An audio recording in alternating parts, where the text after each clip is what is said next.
Hello guys. Hello guys, এটা কি আমার ভগের মানে ইয়ে করা। তো যাই হোক, চলো সকাল সকাল বসে পড়েছি। দেখো বরমশাই পরোটা এনেছে, অনেকদিন পর পরোটা। খুব ভাল লাগে পরোটাটা খেতে। যে বানায়, নতুন দোকান খুলেছে, বেশ সুন্দর করেই বানায়, জানো তো। আর সাথে আছে চা। চলো চাটা ঢালি। একবার চা খেয়েছি বানিয়ে, ছেলে তখন ওঠেনি, আমি তার জন্য অল্প নিই আর ওকে একটু বেশি দিই। আর পাখিতে বাসা করেছে যেন ঘরের ভেতরে, ওই উপরে। তোমাদের দেখাবো যদি আমার খেয়ে দিয়ে উঠে মনে থাকে। পাখির বাসা করেছে ওই যে। আমার ছেলে বলছে কি, তা পাখিতে বাসা বাঁধেছে, নষ্ট করতে কেরকম লাগে না। তোমাদের দাদাভাইকে বলছিলাম যে ওই ওটাকে তাহলে অনেক জঙ্গল করেছে তো ফেলে দিতে, তো নড়ছে তো ফেলেনি, ওখানটায় রয়েছে। সত্যি কথা, ডিম টিম রয়েছে, ছানাটা রান্না তুলবে হয়তো, তো ফেলে দিলে তো হচ্ছে গিয়ে তোমার ইয়ে হবে না, নষ্ট হয়ে যাবে। তার জন্য তুলি নাই, দুটো করে হবে ভাগে। চলো একটা ছেলে দিই। আর তরকারি দিয়েছে কইটুকু, দেখো অল্প একটু তরকারি দিয়েছে। যাই হোক, যাই দিই, ভালো খেতে সুন্দর।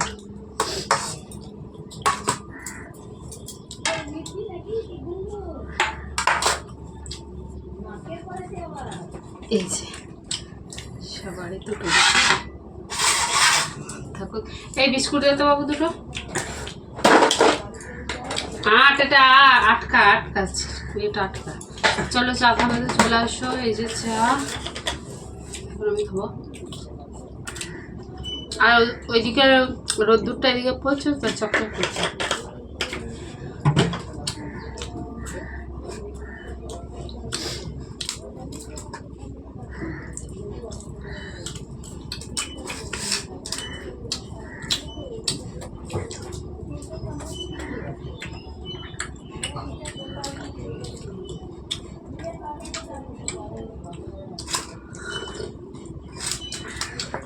বেশ ভালো হয়েছে, কি সুন্দর। এলাচ দিই, তেজপাতা, আদা, ভালো লাগে এরকম ভাবে চা বানালে।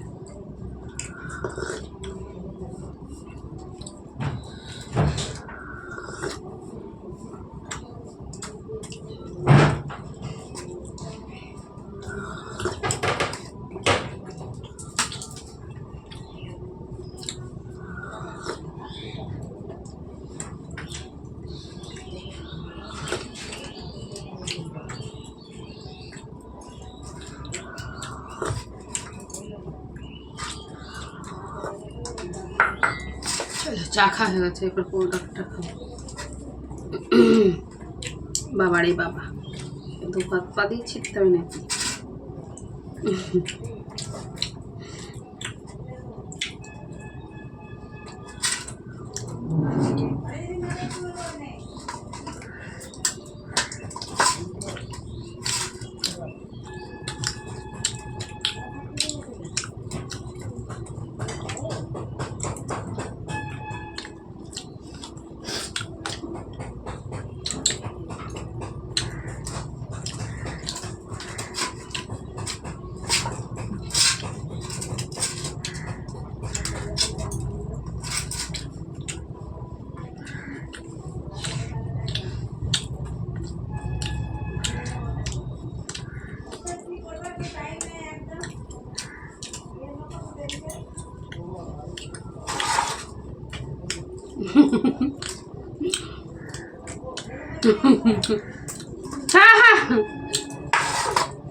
খাচ্ছি এসে আমি। আর পাখির বাসাটা দেখাই তোমাদের, ওই দেখো, দেখতে পাচ্ছ?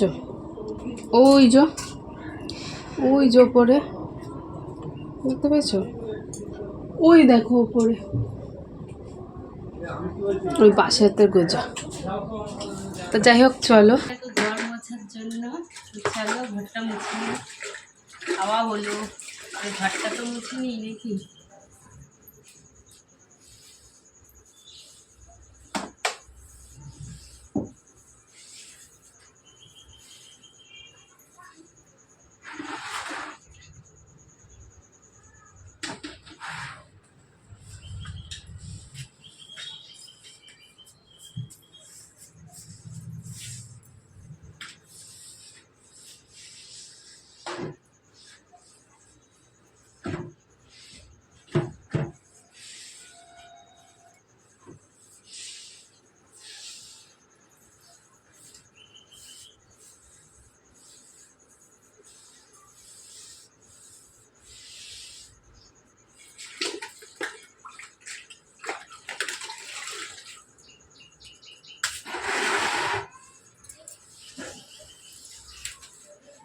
और मुझसे भी देखो